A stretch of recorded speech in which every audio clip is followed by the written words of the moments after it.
1300 hours Pakistan Standard Time. Assalamu alaikum. This is Radio Pakistan. The news read by Asma Hafiz. First, the headlines. President will address the joint sitting of the Parliament today at the advent of new parliamentary year.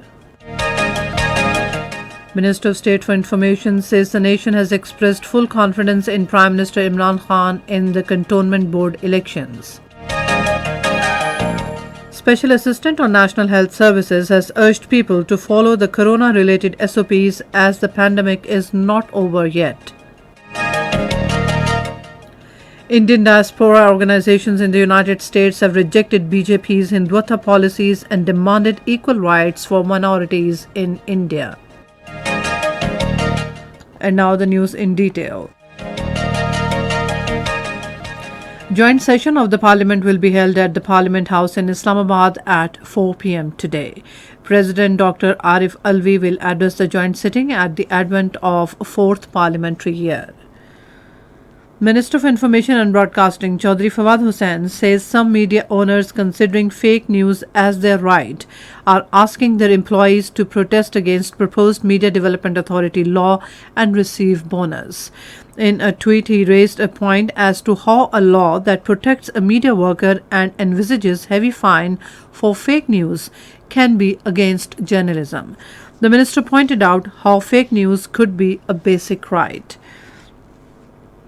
Minister of State for Information and Broadcasting Farooq Habib says the nation has expressed full confidence in Prime Minister Imran Khan in the Cantonment Board elections. In a tweet today, he said Pakistan Tehreek-e-Insaf has emerged as a national party and gained representation in all provinces. The Minister of State said PMLN and Pakistan People's Party have become regional parties.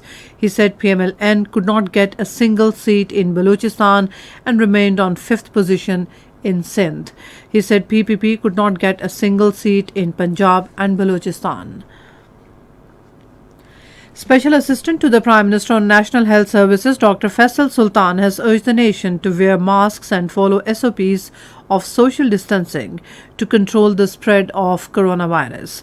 Addressing a ceremony in Islamabad today, he said people should not avoid the guidelines regarding prevention of corona infection as the pandemic has not been eliminated yet. The Special Assistant said strengthening health institutions will benefit the coming generations.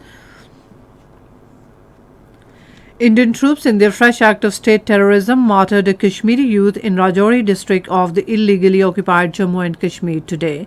According to Kashmir Media Service, the troops martyred the youth during a cordon search operation in Manjakot area of the district. Earlier, an Indian Army man was critically injured in an attack in the same area.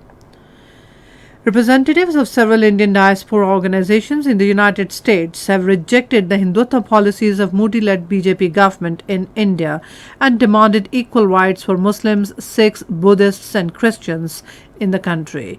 Speaking at a Zoom conference titled Dismantling Global Hindutva, the participants criticized acting U.S. Ambassador meeting with the chief of RSS, the parliamentary force behind extremist Hindutva ideology. The speakers termed the meeting a legitimization and normalization of a fascist organization involved in countless acts of violence against Indian minorities. They urged the US government to disavow any associations with the RSS and give explanation for the ambassador's meeting with the RSS chief. An international aid conference on Afghanistan is being held in Geneva today under the aegis of the United Nations to save the country from humanitarian crisis. The conference is aimed to raise more than $600 million for Afghanistan. The event will be attended by the UN Secretary General Antonio Guterres, the head of International Committee of the Red Cross, Peter Maurer, and dozens of government representatives.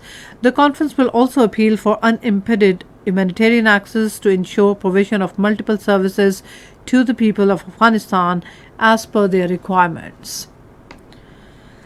The United Nations has called for deeper international cooperation to address global health crisis and reduce poverty and inequality. In a video message, UN Secretary General Antonio Guterres said the COVID-19 pandemic is the most complex immediate challenge and it is undermining our social, economic and environmental gains.